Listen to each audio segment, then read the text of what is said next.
मित्रांनो, पोलीस म्हटल्यानंतर आपल्याला थोडंसं सुरक्षेची भावना येत असते. पोलिसांकडे बघितल्यानंतर आपल्याला थोडं सुरक्षित वाटतं. पण ज्यांच्याकडे आपण आपल्या संरक्षणासाठी पाहतो, ह्या खाकी वर्दीकडे पाहून जर आपल्याला सुरक्षित वाटत नसेल आणि हे रक्षकच जर भक्षक बनायचं काम करत असतील तर काय करायचं? तमिळनाडूच्या घटनेने अशाच प्रकारचा एक म्हणजे विचार आपल्या सगळ्यांच्या मनामध्ये आज आलेला आपल्याला बघायला मिळतोय. म्हणजे 9 पोलिसांना कोर्टाने फाशीची शिक्षा सुनावली. याच्या मागची घटना जर तुम्ही पाहिली तर अतिशय म्हणजे हृदयद्रावक अशा प्रकारची घटना आहे.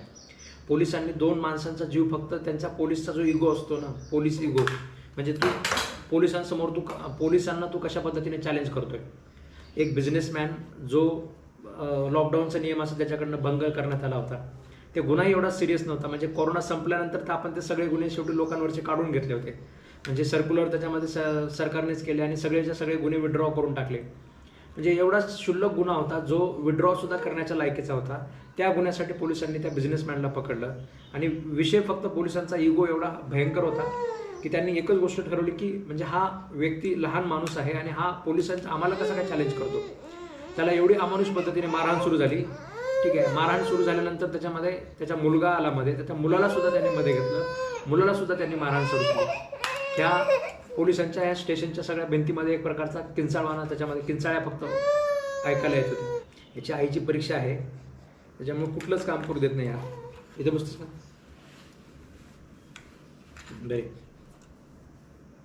ठीक आहे. म्हणजे पण अशा प्रकारच्या ह्याच्यामध्ये 2020ची घटना आहे. तमिळनाडूचं सातानुकूलन पोलीस स्टेशनमधली घटना आहे.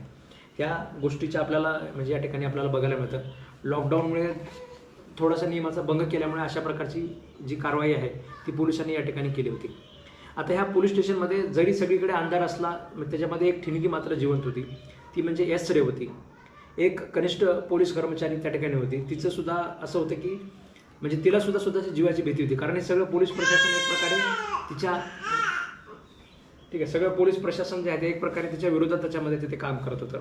तिने मॅजिस्ट्रेटला एकच प्रश्न विचारला की सर, मी 2 मुलांची आई आहे आणि 2 मुलांची आई असल्यामुळे तुम्ही मला जे संरक्षण देणार असाल, ठीक आहे, माझ्या नोकरीची सिक्युरिटी वगैरे तुम्ही मला देणार असाल तर अशा वेळेस मी सगळं सत्य सांगायला तयार आहे. त्यावेळेस तिने जे सांगितलेलं सत्य होतं ते अतिशय भयानक होतं. म्हणजे त्या लोकांना त्यांनी एवढं भयान पद्धतीने मारलं. ठीक आहे, शेवटी त्यांना पूर्ण त्यांचे कपडे काढून त्यांना मारण्यात आलं. प्रायव्हेट पार्टवर त्या दोघांना मारण्यात आलं. मारल्यानंतर असे रक्त फरशीवर सांडत होतं. ते रक्त पुसायचं काम सुद्धा त्यांनी त्याच लोकांना करायला लावलं. म्हणजे एवढ्या भयानक पद्धतीने अशा प्रकारचा जो अत्याचार आहे तो अत्याचार कुठेतरी त्या लोकांवर त्या ठिकाणी झालेला होता.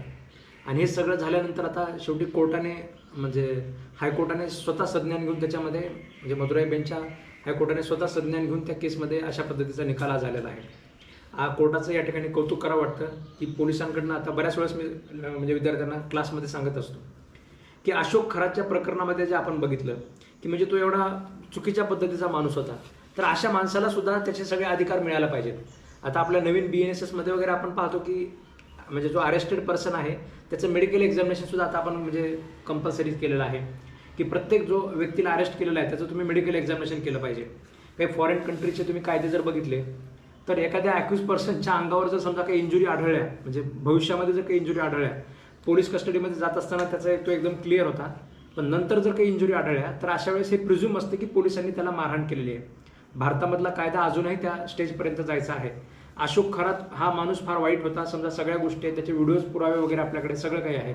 पण तरीसुद्धा तो एक अॅक्युज पर्सन असल्यामुळे ज्यावेळेस तो पोलीस स्टेशनमध्ये जात होता त्यावेळेस तो एकदम सरळ चालत होता.